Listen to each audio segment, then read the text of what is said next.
Welcome to a very special episode of FitzDog Radio. This is a bonus episode, kids. You know, normally I give you one a week, and this week we decided because of Mike Gibbons' job as head writer on the Comedy Central Roast this year that it would be fun to give you a little behind the scenes, some stuff that happened that you didn't see on the roast last night, and that maybe you want to hear about some stuff the censors flagged that couldn't go on.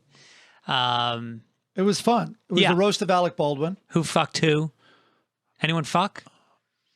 You mean have sex? Yeah. No, a lot of people fucked each other over with jokes. In what way? No, they're harsh. Oh, harsh yeah. jokes. All right, there you go. As you know, I'm not really a roaster. We shit on each other a lot, but I normally don't. This is my first roast that I've officially worked on. I've known tons of writers, and I'd always go to them and visit and hang out. And the really good jokes in a roast shine because they're smarter. You know, it's risen above the, you know, you're a fat joke, you know, basically. So, but this year was fun. And the main reason I'd say is we had the best writers. We had 3 weeks of writers' rooms, and you're writing all the material for everybody. And some are working on their own, so some don't take it, you know. But you always are there. Like, do you want to? We have another joke in that area. If you want to take a look, we send them jokes. They can take what they want, all that stuff. And does that get confusing with, like? I think you mentioned that it did become an issue with somebody, but like, how do you control who sees which jokes that are written by the writers and who passes on them so that they become available for somebody else to grab? Right. That must be complicated. It is very complicated. And I'm not the most, I was pretty organized on this, more than I usually am. You really have to stay on top of it. And one of the roasters, I sort of was desperate for a joke in the area making fun of Adam Carolla. And I said, well, listen, De Niro we've offered this joke to De Niro, but De Niro's really coming up with his own stuff. He has a writer, and we're working in conjunction with him. Odds are it won't be used, but you can try it out because I know you're desperate for it. But right now, De Niro still has first dibs. So this person tried it out, killed with the joke, and De Niro then said he was going to keep it. Uh-oh. And De Niro's in New York, doesn't even know. So I have to tell this roaster, we need that joke back. And the roaster was kind of like, I can't give it back. Yeah. And I'm like, that's not how this works. Yeah. And just if I was younger, I would have really wanted to teach this person a lesson. But instead I just was calm. Meanwhile, De Niro could still decide hey, I found another one that beats it. So I wanted to keep that open, but I'm like, listen, that's kind of not how it goes. And I would start, doing other stuff. If you want to keep doing it in the clubs, you can. But one way or another, the audience is going to hear De Niro say it first. Yeah. And I left out whether your mic accidentally goes out when I start hearing the setup, or we put De Niro before you. So that it didn't come to that, but that is one example. Yeah. Yeah. And, just so people know, that people are out in the clubs. If you were at the Comedy Store last week or the Comedy Cellar in New York, you saw Nikki Glazer and Jeff Ross and all these people going out, Ken Jeong, and they were going out with their jokes, and they would literally walk on stage and go, hey, everybody, I'm doing the roast next week. Here's what I'm going to do. And then they would do their roast set in front of the crowd. And the crowds fucking love it. They think it's really cool. Now, it's already aired by the time this podcast is airing, but for those who don't know, here were it was Alec Baldwin, Sean Hayes was the MC, and then the roasters were Nikki Glazer, Blake Griffin, Chris Redd from Saturday Night Live, Caitlyn Jenner, a lot to talk about there. Lady Gaga did a taped piece. Caroline Ray, she's really good friends with Alec Baldwin. Ken Jeong, Adam Carolla, Robert De Niro, Jeff Ross, a surprise guest, that's all. It's a lot of roasters. Yeah, 9 of them. Yeah, at least. Who had the set of the night? I know it's hard for you to say that, but I worked really closely with Alec, and I never worked with him before. Yeah. He was so fearless. First of all of them did these jokes. We couldn't believe, we're writing, and I told the room, I started to say this, let's go super hard because I'm just so fed up in this climate with this political correctness, overcorrection. I'm just like, of all places, this is the roast job. But in my wildest dreams, so Caitlin came into the writer's room and we put the jokes there, and then I want to leave the fucking room because I can't believe what she's going to read in front of us. But then it's like, and if, it's some nice sentiment about, these are jokes and none of them are coming from hate. And I think the world, we can learn to take a joke. And if you don't like it, well, you can suck my dick if you can find it. And loves it, gonna do it. Unbelievable. So great. Wait, quick story. So first of all, I really kind of surprisingly, like I liked working with Kate. Like she was just going to do it. So it made the life easy. And I hope this doesn't seem like I'm talking out of school, although that's really only what it is. It's kind of the point of this podcast, isn't it? Trying to get you to say shit you'll regret later. Yes. She's at the head of the table. I'm sitting next to her. She's reading these unbelievable jokes. What was another one? Another one is, what she said some joke about, people making all these jokes tonight about me cutting it off. Well, my daughter is the young, Kylie or whatever. Is it Kylie or Kendall? I don't even know. Kendall is the youngest self-made billionaire in history. My other daughter is the highest paid model. I have raised 10 children, coming up on 20 grandchildren. I didn't cut it off. I retired it. It's great. Yeah, it's a pretty good joke. So while she's doing all these jokes, phone goes off in her bag. And I'm sitting literally like 5 inches away from this person. She looks down. She's like, sorry, looks at it and goes, I'll take that later. And goes, that's just my airplane mechanic, and puts it back in her bag. And the whole table's looking like, are we allowed to laugh? And I wanted to say this, but I didn't, but I want to be like, you are the most unrelatable human being I've ever seen in my life. Like on every level, there's no one else in her category. Right. Yeah. Like, honestly, it's like a different species. Olympic gold medalist who raised kids as a man and as a woman. Yeah. Best friends with OJ. Let's not forget that. Hit TV show. Married his best friend's ex-wife after he died. Yeah. Don't forget that. Which was kind of a loving gesture. It was, I don't know. Oh, I think it is. Knowing they're a woman at that point. Oh, that's true. But I saw it as that's how things were done in the past. If your brother died. We're not in fucking a farm in rural Ireland. Why aren't we? Wouldn't that be better? Drinking milk right out of the cow, fucking a cousin. Well, Nikki Glazer, I think it was, had a great joke, which was, people forget. I mean, do you know how fast he ran away from his first family when he met the Kardashians? By the way, you know where Bruce Jenner's from, right? Yeah, Chappaqua? Tarrytown, New York, baby. Wow. My hometown. He had all the records at the local high school. All the track records. I forget what other sports he played, but he was like a phenom in high school. Football, I think. And then I can say he because I'm talking about 1976. You can't. No, I can say Bruce. No, Bruce. No. Took a it's parade. Weird. Believe it or not, that is not clear cut. Really? I'll read you the S&P notes. There's no BC and AD? You know, I was in a... No, I know. And I was in a... And we said, fuck that. And we dead named the shit because she was... It's called dead naming? What's that? The name that's dead, Bruce Jenner. Yeah. When you mention it, it's called dead naming. It's a verb. Oh. Bad verb. Really? Yes. That's almost superstitious, isn't it? In a way it is, but it's very... Oh, God, how much of this can I say? But she knew full well she's going to get the wrath. So I'm sitting with you now. It's right before the weekend. This thing airs Sunday night. Her life is going to be a fucking shit show Monday. Yeah. So many of them, of the trans community, the outspoken ones, already hate her so much. Mm-hmm. And I have to say, it was one of the reasons she's like, and we wrote all these things for her to say in her set. But I talked to her after the roast. I'm like, I wrote a lot of these even myself, like that you may want to use in talking to the press. Like a lot of people out there get offended on my behalf. Well, no, thank you. Mm-hmm. I'm a grown woman. Almost slipped.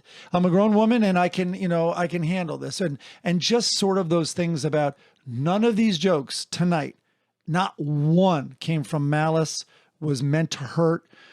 I understand the trickle down that if kids, that's one of their big arguments. If kids hear these jokes and all, well, it's TVMA. Technically, you are supposed to be above 14. It will not air during the day or repeat during the day. It can only air, I believe, after 10 p.m. at night, I think. But the internet is 24/7 everywhere, and that's where these clips are going It up. is true, but it's like you can't blame, bad example, but like you can't blame Tarantino for showing young kids fucking super violent. Like he's making a movie for mature audiences. Right. Anyway, so yeah, least relatable human on every count. Like it's just great. All right, so this I think is really interesting. Read me some of the jokes that because it's hard as a head writer because you've got Joel Gallen, who's the executive producer. He's the guy who's ultimately making the decision on very jokes. hands-on and the decider on jokes. And there's the S&P, the Standards and Practices people at Comedy Central. So what were some and of the rewrite jokes, by the way? Standards of Practice. Oh yeah, yes, I love that. Do. I love that. All right. So do you want to give me jokes that S&P shot down? You want to read me notes from them, or you want to read me jokes that didn't get on that you thought should have? Well, S&P is not a lot. I really actually have a very long relationship with Comedy Central Standards and Practices. Chappelle even mentions them in his new stand-up show and a interaction he had with someone there. So I like them a lot, but they're standard. They're very typical S&P notes that you would get anywhere.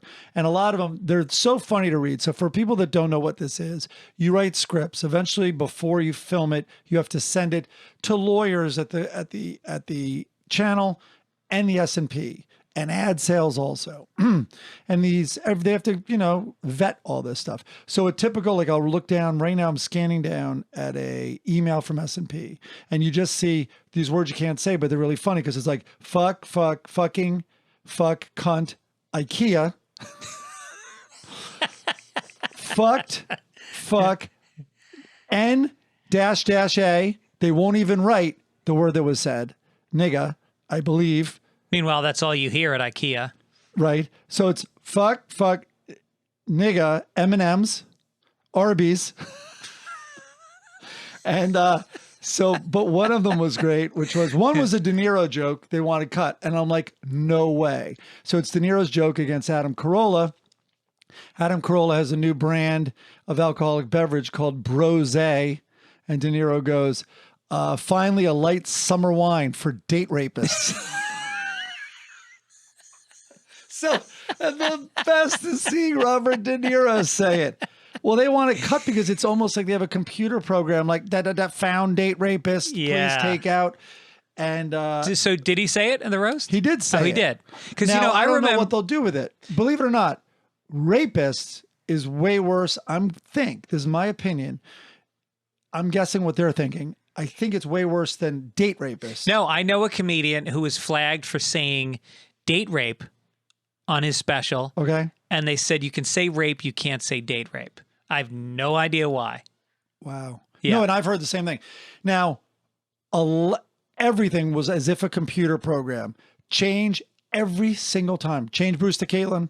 Change Bruce to Caitlin. Change this. Change he to she. Change he to she. On everything, which absolutely is like a computer program you wrote to ruin jokes. The joke is no longer there. For instance, one of Ken Jeong's throwaways was, meaning a line he tossed off after a joke was about Caitlin. You know what? I'm only kidding. She's a great guy. So their note simply was change guy to gal. Okay, that's what we'll do. And then we're the History Channel? Change joke to statement. Yeah.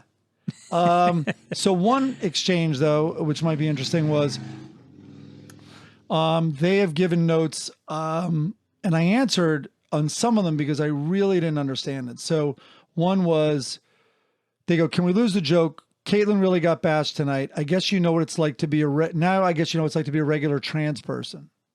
I think it didn't make it because it's like not that funny, but I love the idea. Yeah. I think, so I kind of wrote back like, what are you talking about? Like, if anything, that is validating how rough a journey it is. Mm-hmm. And not for this super wealthy person who not only can buy themselves out of vehicular manslaughter. Oh boy. Yes. But also like those are valid criticisms of Caitlin's journey versus regular poor trans people, or not even just not wealthy trans people.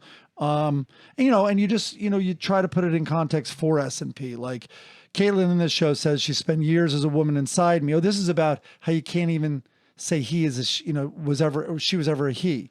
But it's like Caitlyn in this show has said she has spent years with a woman inside me. That's a quote. She also tell everybody they can suck her dick. Caitlyn mentions Bruce several times. I don't see how Ken pretending and joking about Caitlyn still being a man is something that can't be said. The night has so many jokes about confusing Caitlyn with a man, and many other jokes are confusing people with the opposite gender. From Caitlyn, Jeff, quote, Jeff, I don't care what gender you are funny and your tits look amazing. Ken, you look like Carolyn Ray after a facelift. We also compare people to a horse, a computer, a corpse, and a walrus. Like, so I was just, it was just crazy to me. Yeah, So we yeah. kind of won that. But you say you most of the stuff you brought up with S&P, they came around on and were cool with. Yeah, there was a great joke, which is, I think Blake's. What can I say about Caitlyn that a child hasn't already said in a supermarket? And I'm like, the supermarket joke again is, and Comedy Central executives agreed, it is validating the horror that they go through. Right. What is wrong with that joke? I mean, if you take it literally. So Yeah. that happened a lot. All right. What about? Okay. I'm doing the Adam Carolla show tomorrow. So what should I shit on him for his performance? I haven't seen it. I read somewhere he got criticized, but he went for it. I liked. I mean, Because he was the only conservative up there. I'm sure. right. So all right, here, let me find his set because I have the script. Well, don't here. read a set because everybody's seen the show by now. Everyone listening to this, you think so? Really? I think most people have seen the roast. I couldn't even that are listening find to this. how to watch something on Comedy Central the other day. Comedy Central is not even in my basic like cable package or whatever, and I have HBO, Yeah. so it's weird. No, received well, but I like, and all the writers to their credit did too. It's, everything in this town is so left leaning, and so we liked that he came out, and called Caitlyn out. He goes off on gays in a Carolla way, where he's kind of open-minded about it. Can I read one of his, Yeah. which is great? First of all, the joke begins with, no, I love the gays. So he just, because he just said, what a comeback for Sean and Will and Grace. Incidentally, that was his nickname in high school, comeback. And then he explains it because that's where everyone came. No, I love the gays. I've always kind of wondered what it would be like getting blown by a dude. I imagine it'd be a lot like wearing Crocs. Sure, it feels great till you look down. That's not even roasting anybody. Like,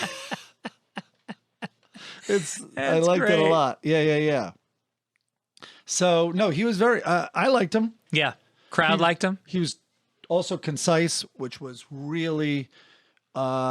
In absence that night, everyone went very long. Of course, no one will see that, but people averaged, people went well over 10 minutes. You're supposed to do 5, right? 6 is the goal. Yeah. And then in post, sometimes it gets shorter. But a lot of people were hovering up towards 15. It was crazy. Yeah. And there's a laugh spread and all that, they call it, but still not much. All right. You want some jokes that didn't make it? Yeah. All right. That I liked. There's a ton. I mean, you're looking at this thing here. This doesn't even have a script in it. These are just pages and pages of jokes. I'm showing Greg. I don't know if that's 1,500 pages. I don't even know what that is. It's 6 inches thick. It's crazy. And I know that. I can eyeball 6 inches. Over the years, Alec Baldwin has won 2 Emmys, 3 Golden Globes, and most impressively, joint custody. Alec married a yoga instructor, which is basically a waitress that can bend. But like she gets hit, why hit her? When Tracy Morgan had that accident, his life flashed in front of his eyes. And during that, he fast forwarded through the parts with Alec Baldwin. Well, you should say whose jokes these are. No, they can be anybody's. Oh, this isn't from one person's These packet. are all hitting out. So I see. when we write, we categorize jokes written about them or written for them. Okay. Meaning they can use them in their voice. But these are about Alec. Alec was in Beetlejuice, The Getaway, Hunt for Red October, and so many more VHS tapes you'll find in a dead hoarder's apartment. You may have seen Alec in Black Klansman playing a white supremacist. To prepare for the role, he grew up in Long Island. So he liked that, and Yeah. he goes, I'll tag a joke with that. Like I felt like I'm listening to I think I was listening to Corolla's podcast and all the hate-filled speech. It brings me nice memories of the South Shore of Long Island, I think he said. Alec Baldwin looks like Katie Lang spent the last 20 years in a smoking lounge. All right, these are about Corolla. Adam, you have a vineyard, but you do most of your white whining on your podcast. Ah, that's good. Oh, Baldwin that picked this one up, so this was used. Adam's wife has her own podcast, too. It's called Can I Speak Now? Here's one about Nikki. Nikki has an eating disorder, which is how white women convince themselves they've suffered, which seems to be a big topic out there. Alec did this one. I couldn't believe it. Blake got shipped from LA to Detroit. It's sad. That usually only happens when they send a prostitute's body back to their family. Again, who's being hit on that? Sean Hayes was the MC, so everybody hit him. People watch the Will and Grace reboot for the same reason they watched Bohemian Rhapsody. It's fun to watch a gay man at the end of their life. Now, that came after this one, which was the most surprising thing about the Will and Grace reboot was both gay guys were still alive. The funny thing is one of them isn't gay, but I guess in the story. Alec did this one. We couldn't believe it about Sean. Thank you, Sean. You know, Sean Hayes has the face of a ventriloquist doll and the asshole of a much larger ventriloquist doll. Oh my God. All right. It's so weird because when you think about one misstatement that a celebrity can make or a tweet that has shades of being unwoke, how it can destroy a career. And then people go on these roasts and they say shit that is, like the stuff you're reading right now. I think in a way there's safety in numbers. So I was like, everybody go hard on everybody. In other words, to the writers and then the talent, I think sensed gloves. We would tell everybody, like they would call and say like, our jokes, because I'm teeing up a joke that didn't make it, but they're like, our jokes about Caitlin's appearance, is that okay? I'm like, you would not believe what's coming out and what's going to be said about you. Mm-hmm. So we just encouraged everybody, and not in a bullshit way. It was like, it was my job to let them know the sort of context of this roast. So but this one didn't make it. And I don't know why, but about Caitlyn Jenner. Remember when your picture was on cereal boxes back when people could still look at you while they ate?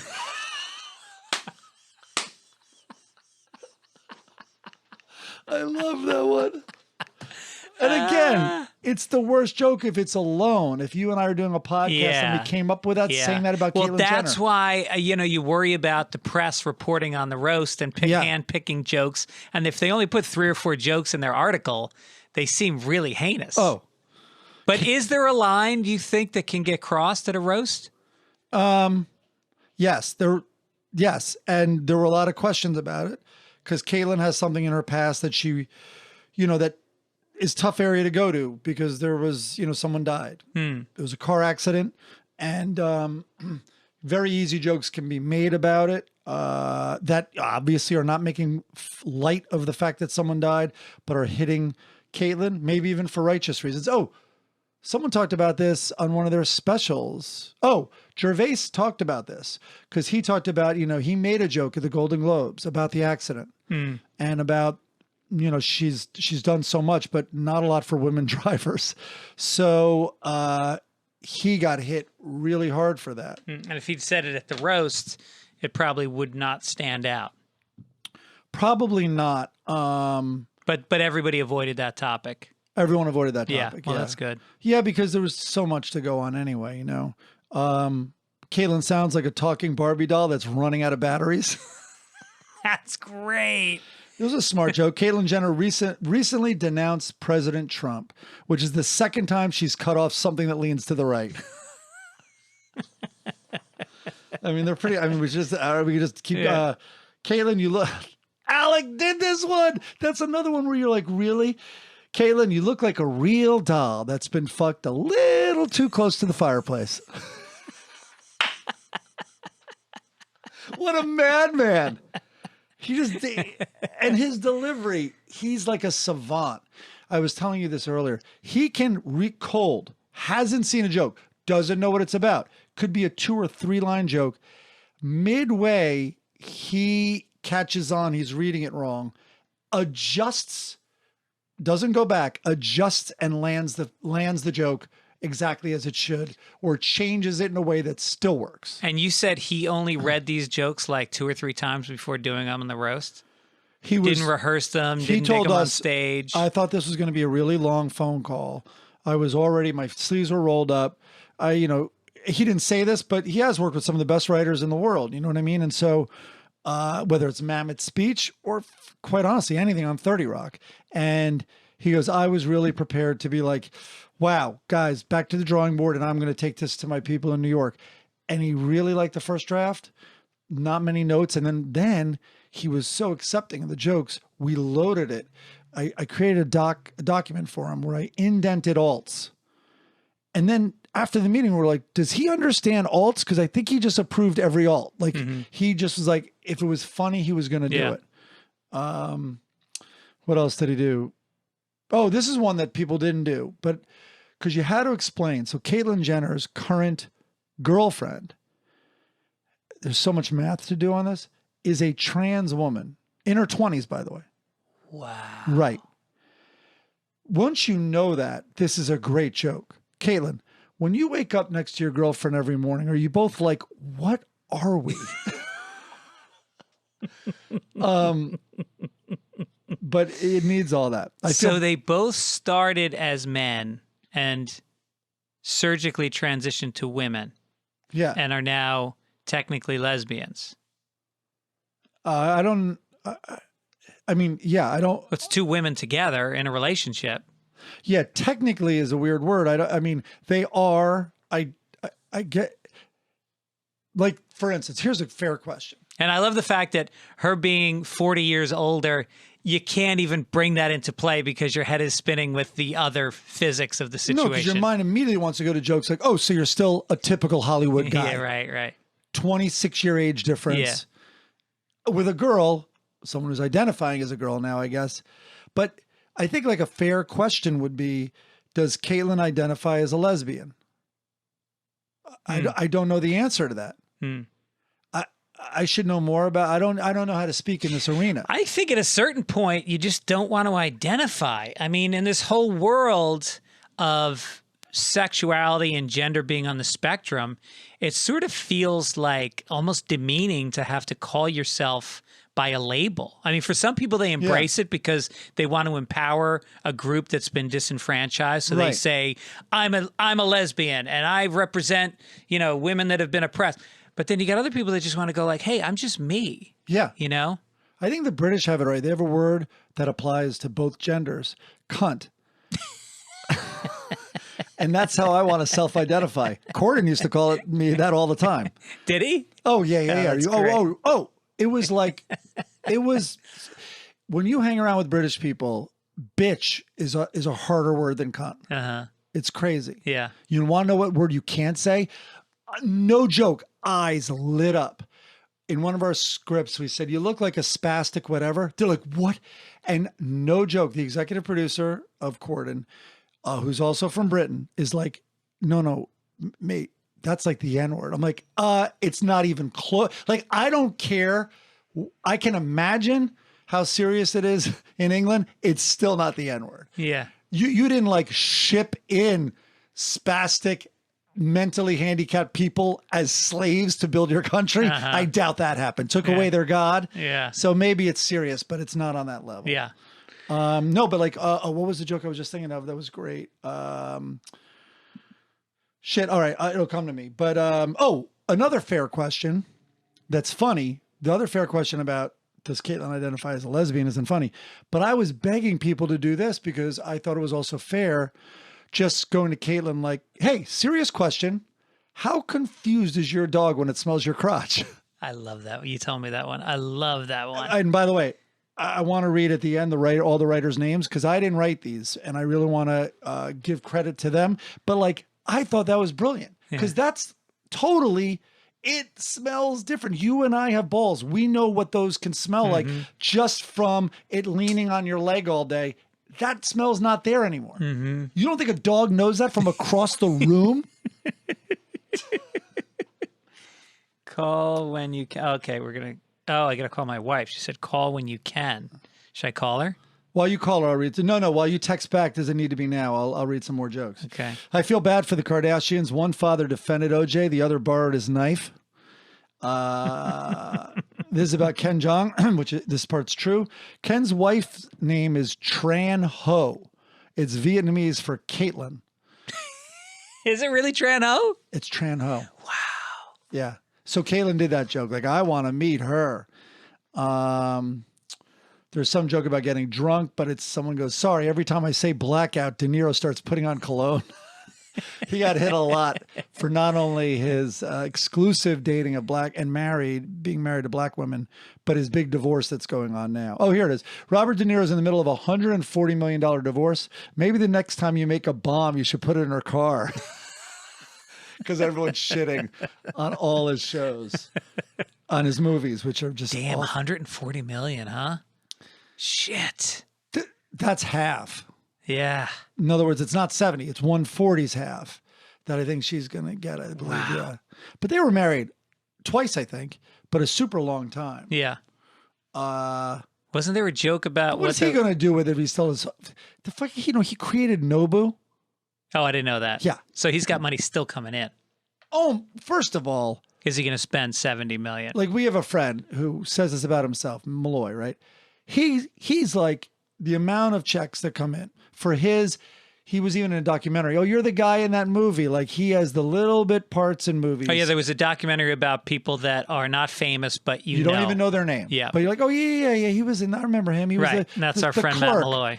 And the amount of residual checks he gets, he goes, he literally can't comprehend the stacks that actors who have movies that are played every week, multiple times a night. Yeah.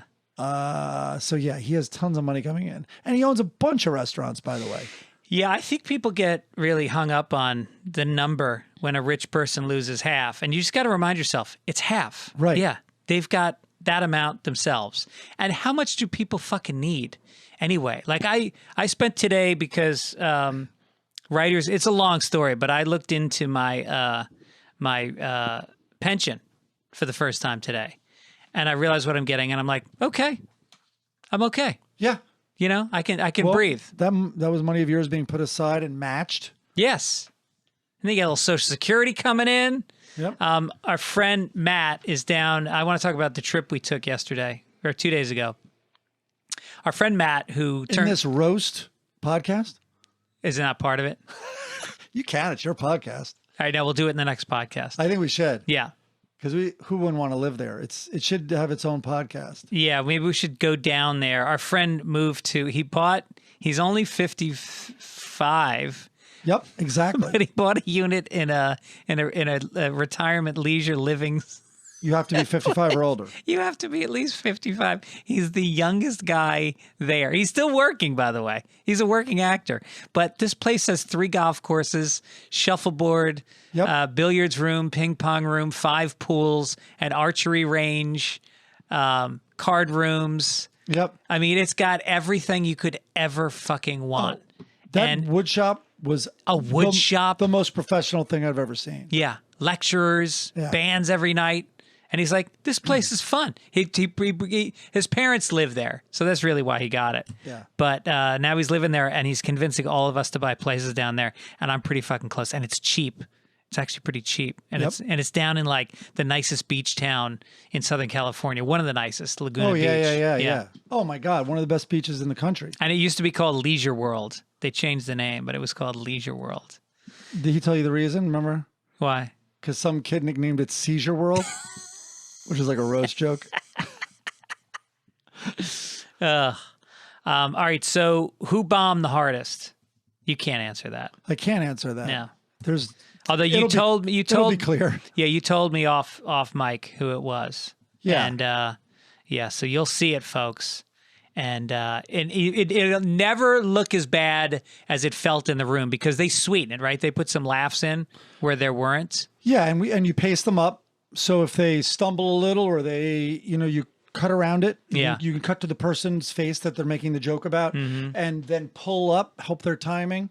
Hopefully a lot of that was done. I haven't been very hands-on in the edit. I just give a lot of notes, fight for the jokes I like and all that stuff. But also you shorten their set, which helps everybody, and tighten. So any kids out there want to get into comedy, it's a constant pursuit of doing it the shortest way Brevity. possible. That's why I tell comedians say to me, what can I do? Give me some advice as a comedian. Write poetry. Because I was an English major in college and I wrote a lot of poetry. And I really think that learning how to write concisely and speak in a way that is not the longest, but find a way to use words in a way that I'm kidding. Thank God. I forgot where I was for a second. Caitlin comes in when she gets called by her her mechanic for her plane. And when she's in there, she's seen the script, not all the jokes, but she saw a bunch. So she had read them. Now, I do like talking about this because I've worked with so much talent who are dyslexic. Caitlyn Jenner is very dyslexic. And so what I've learned is don't worry, like a lot of apologies, a lot of bad reads, but don't worry, I'll have this memorized. Well, boy, all the dyslexic talent I've worked with, when they say they're going to memorize it, they are not fucking around. Yeah. They have spent a life memorizing as best they can because they are so afraid of looking like an idiot. Yeah. Which deep memories from second grade, probably in third. Is that you? Oh, we got a special guest. I asked one of the roasters to call in, and here he is, the Roastmaster General, Jeff Ross. How are you, man? How are you guys? I'm doing great. Jeffrey. Hi, Mikey. What's up? Congrats. I heard you tore it up as usual. Do you feel pressure as the Roastmaster to do better than everybody else every year you go up? Well, I mean, I feel the pressure to do better than myself from the year before. But, let's face it, following a bunch of actors and has-beens is not that hard. Put me on after the Asian guy. Yeah. Because De Niro is, his quick wit. Yeah. Yeah. Did he just get punched in that movie or in real life as well? Yeah, right. Like, he's up there literally going, Nikki Glaze's pussy, forget about it. Jeff, I don't know if you noticed, that was one joke. Oh, yeah, we ran it by you. We wanted De Niro to do this so bad. Sean Hayes mentions in his open that his mom died of Alzheimer's. And he makes a joke about, like, glad she couldn't see this or she forgot, a typical one.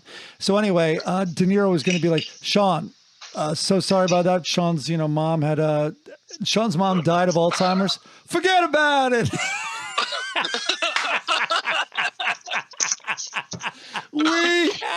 And apparently we heard from the guy that was writing closely with De Niro, this guy Lewis, who was awesome. He's like, he laughed so hard. I thought for sure he was going to do it, but he gave it back. Yeah. So we're going through great. the jokes. We're going through the jokes that Mike said he loved but didn't make it into the show, and there's some fucking gems. Were there any jokes of yours that you didn't get a chance to do, or that you hesitated to do? Sorry, these Caitlyn Jenner jokes are really piling up, and so are the bodies into her SUV. Oh, God. Yeah. Oh, shit. There were a bunch of yeah. It's not that I jokes didn't about get to that. do it. I just, sometimes you write things and you go, you know what? I think I'd rather everyone have a good time. Yeah. Right. But you tend to be the guy that goes further than anybody else, and yet you get away with it. I'm also the guy that wants everyone to have a good time. There's nothing worse than somebody who leaves a roast with a bad taste in their mouth. You really want to make it a celebration. So to me, that's important. Yeah, right. Especially as one of the producers who's inviting people. Mm-hmm. You want everyone to have fun. You know? Right. It was a hard hit. Jeff, you'd say, though, this was a hard-hitting roast, huh? Very hard. It was definitely it harkened back to the Pam Anderson roast. It was so vicious. Yeah, it was gloves off. And I mean, at least from me in the writer's room, but that doesn't mean the talent has to do it. But in the writer's room, I'm just going in so sick to death of this political correctness overcorrection that that I'm like, let's fucking just do it. And then I think the talent sensed everyone was doing it. Yeah, I was just really surprised. But then I go, well, you know what? It's like, it's cathartic. Yeah. You know, we're always so guarded, especially these celebrities who are always reluctant to say anything wrong. You know, when they finally let their guard down, it's amazing. It's like driving a race car. It's like jumping out of an airplane for a lot of people. And even for me, you know, doing the historical roasts, which are really fun, and you learn a lot, and they can be provocative, but you don't get to let loose to the person's face. You know, Abe Lincoln's not going to get offended and walk out. Right. So being able to just basically make fun of that big Alec Baldwin, it was a blast. Yeah, and it's so weird because when as you were describing that, the term safe space came into my mind, and it's the opposite of a safe space. It's a safe space for the comedians to say whatever they want. Correct. And the actors, you know, Gibby in the writer's room, you know, hats off to them, because they somehow talk these Caitlyn Jenner and De Niro and I guess Sean Hayes into saying things that I don't think they would say in normal life, at least not out loud. Yeah.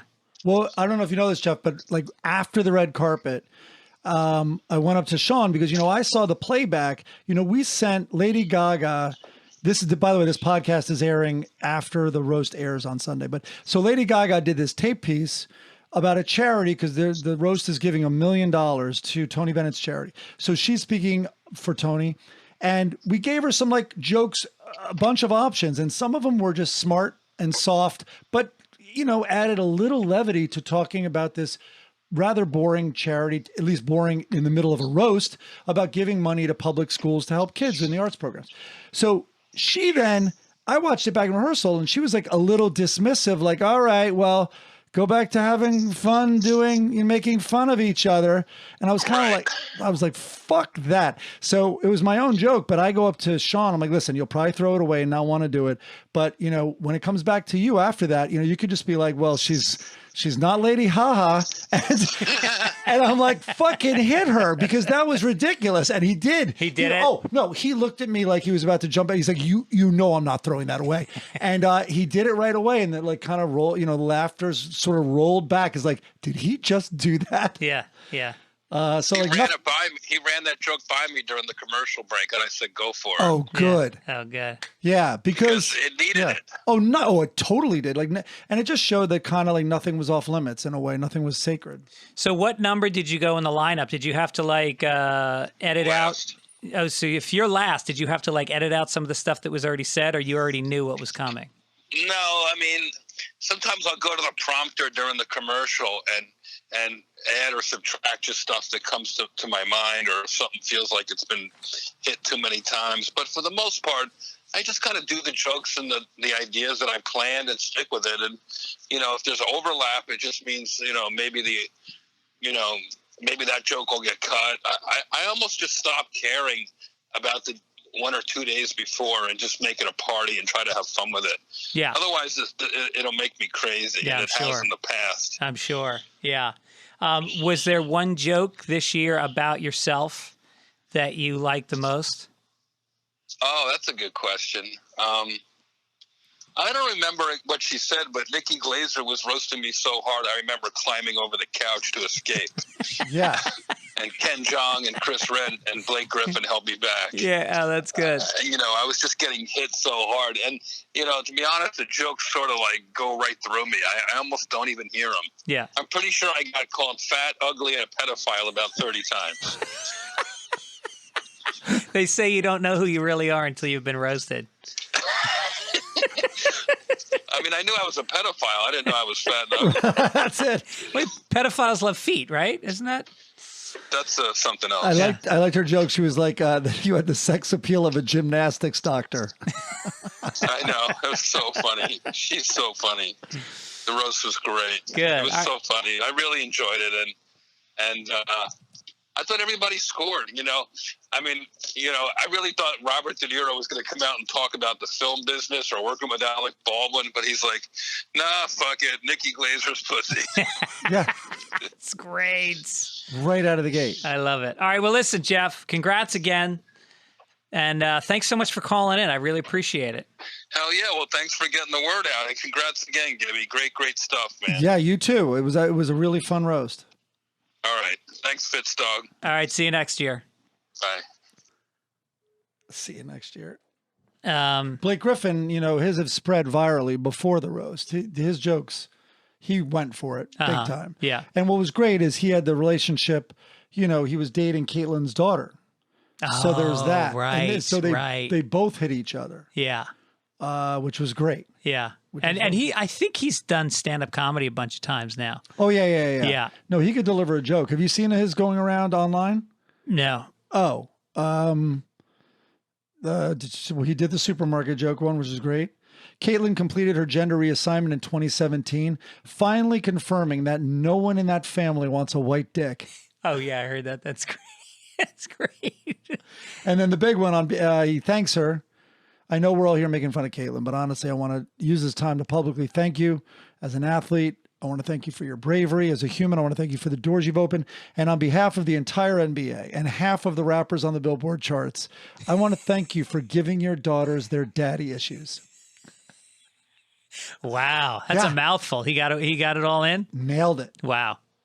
Yeah, that's amazing. Well, you know what? Once again, another fucking athlete, musician, actor going to go into the stand-up comedy world and start taking up stage time at clubs around the country.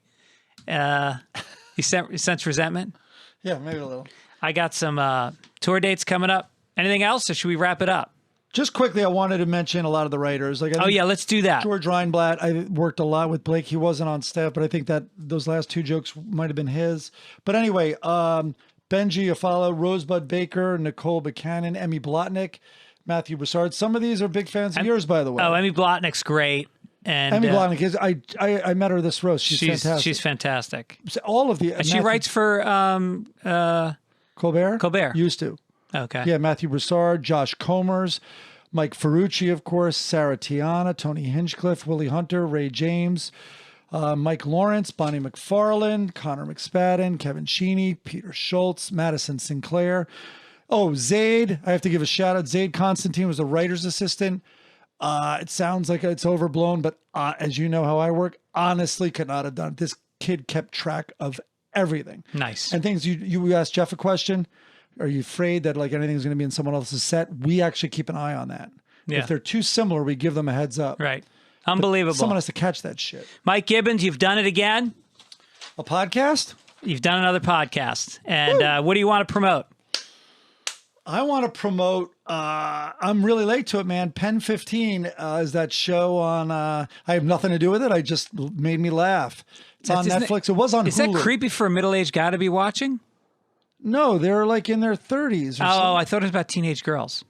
They play teenage girls. They are themselves, and they go back to high school. Oh, okay. I'll try it. I want to promote Stan Getz's new album. It's not new. He's been dead, but they just released Getz at the Gate, him at the Village Gate back in like 1967.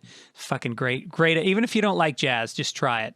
Also got some tour dates coming up. I'll be in Vancouver, Seattle, Fort Worth, Texas, Houston, Cincinnati, San Francisco, Kansas City, and Philly. Also in Austin and Denver, all coming up. Go to FitzDog.com. Get some tickets. Come out and say hi. Love to see you out there. We want to thank Dax Schaefer for editing and producing the podcast. Thank you guys for listening, and God bless America.